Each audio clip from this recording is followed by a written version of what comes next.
Assalamu alaikum guys, I hope all are fit and fine. I am also fine by the grace of Almighty Allah.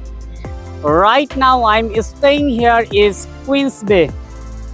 When I feel sad, I come here this place. I feel better when I reach to the place. Just have a look at this incredible view. God make perfectly well. This river is so big and water is smooth and little bit bouncing. It's feel like relaxing. This over there beautiful mountains, green trees. Some people staying there. It looks quite well.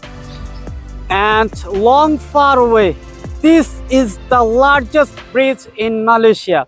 I think this bridge 24 kilometers long way. It's great sign of Malaysia. In this place on my left side, one kind of mini park. So many people come here to spend their leisure time and enjoying beautiful moments.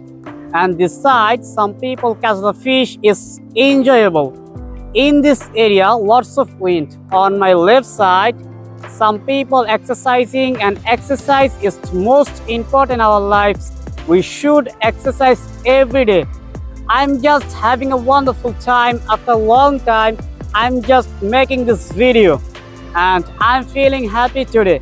I just wanted to tell you something. We have to go everywhere to the practice English. When we have this kind of beautiful moment, we just can record this kind of thing. Also at the same time, we can practice our English. So keep practicing, keep learning your English, keep enjoying beautiful life. Have a great day. See you next time.